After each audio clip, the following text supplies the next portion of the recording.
j'ai planifié beaucoup de choses à te dire et je les ai énumérées pour être capable de te les transmettre comme il se doit et comme il faut. Alors je vais lire et toi, écoute attentivement, prête beaucoup l'oreille à ce que je vais dire. Alors, j'ai atteint un niveau où j'ai compris que non seulement il y a vraiment 3 personnes en Dieu, qu'on appelle aujourd'hui la Trinité, par rapport à ce que nous recevons comme doctrine et enseignement, mais qu'à chaque individu rencontre, chacun de nous, disons, rencontre son accompagnateur nécessaire. Il y a de ceux qui rencontrent Jésus, il y a de ceux qui rencontrent le Saint-Esprit, il y a de ceux qui rencontrent Dieu en premier. Je développe. Il y a de ceux qui s'attendent au Saint-Esprit. Voilà pourquoi vous remarquerez que dans leur ministère, ils sont plus focalisés sur le Saint-Esprit. Là où le Saint-Esprit a fait ceci, les a ouverts les yeux sur ceci, les a poussés même à écrire des livres. Par exemple, mon père spirituel, le docteur Daniel Ngandou Kassonda, et aussi la servante de Dieu, Dena Moana, qui se focalise sur le Saint-Esprit.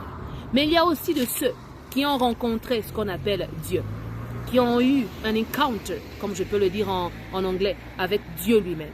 Et quand ils ont eu l'encounter avec Dieu, c'est là où ça leur a permis de voir même Dieu, de le voir sur son trône. Et là, je fais allusion à mon mentor qui a déjà eu un encounter, le Saint-Esprit, pour le rencontrer, afin que l'Esprit de Dieu manifeste la puissance, le fasse ressentir, disons, la puissance qu'il y a dans le nom de Dieu. Et il y a au-dessus aussi qui ont rencontré premièrement Jésus, avant de passer par le Saint-Esprit, avant de passer par Dieu. Ceux-là ont rencontré d'abord Jésus. Par exemple, moi, ministre Régine Ngandou, qui a eu d'abord un encounter personnel avec Jésus, là où il te fait ressentir, il te fait passer par toutes ces épreuves qu'il a eu à subir sur la terre, afin que tu puisses développer le caractère qu'on appelle l'humilité.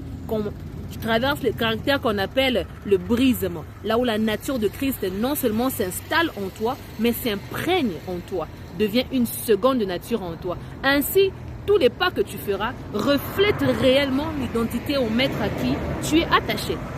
Voilà pourquoi vous verrez que la sœur Régine se comporte exactement comme Jésus, tout simplement parce que le Seigneur a pris le temps à me faire passer par tout ce que lui, il a eu à passer. C'est la raison pour laquelle je viens démentir tout celui qui dit que le Saint-Esprit ou Dieu lui-même ou Jésus ne permettent pas aux gens de ressentir, bien de recycler les événements passés. C'est carrément faux parce que Jésus, le Saint-Esprit et Dieu permet en réalité à certaines personnes, une catégorie de personnes, d'expérimenter effectivement la vie des anciens personnages de la Bible. Ce qui revient à dire que les acteurs principaux de la Bible, je mentionne Ève, Adam, Jonas, Ruth, Esther, Bartimée, tous ces personnages qui sont mentionnés dans la Bible, vous remarquerez que d'une manière ou d'une autre, que ce soit Anne, que ce soit David, que ce soit Joseph, Dieu te pousse à passer ou à traverser par les vies de ces personnes-là. Si ce n'est pas la vie de Joseph, ce sera la vie de David. Si ce n'est pas la vie d'Esther, ce sera la vie de Ruth.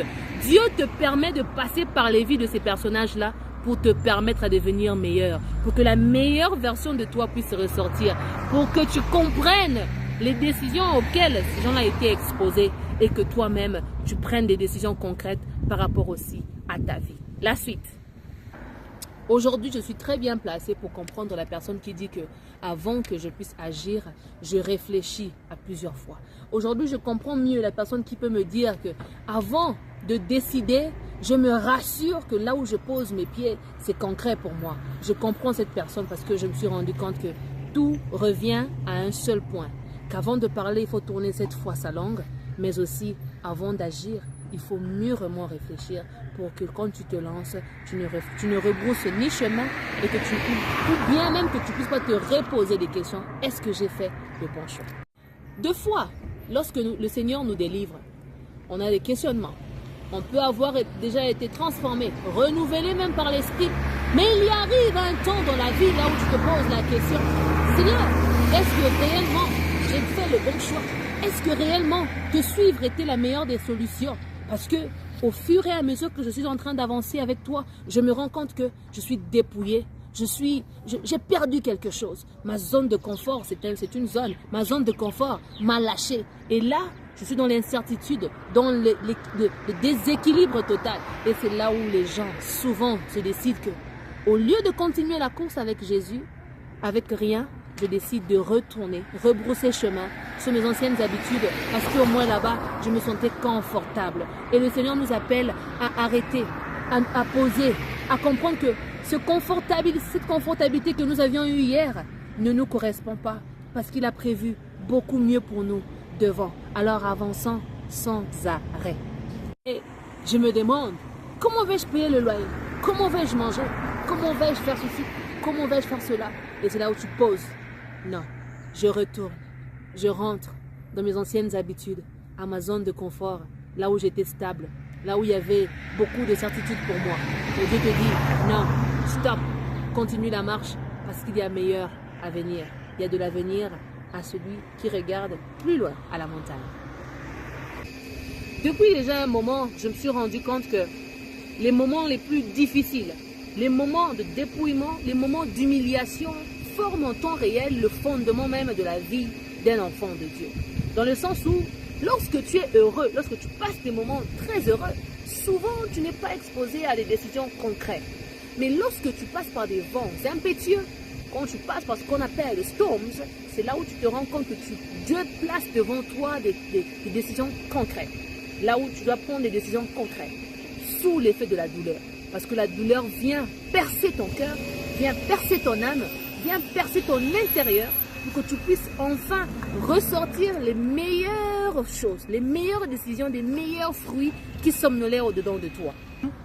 Depuis déjà un temps, je me suis rendu compte que les grands moments de la vie, les meilleurs moments de réussite et de travail, de performance, peu importe, ont toujours été précédés des douleurs et de l'humiliation, du dépouillement et même des pleurs, du brisement, là où tu sens que ton homme intérieur est totalement brisé. Et c'est là, c'est ton attitude par contre qui détermine la réussite de ces temps de tempête. Et ça détermine en temps réel si tu as gagné la couronne ou bien la course ou pas. Ainsi, le meilleur ou bien la meilleure version de toi ressort. Et dès que la meilleure version de toi est ressortie, tu gagnes en remportant une couronne extraordinaire.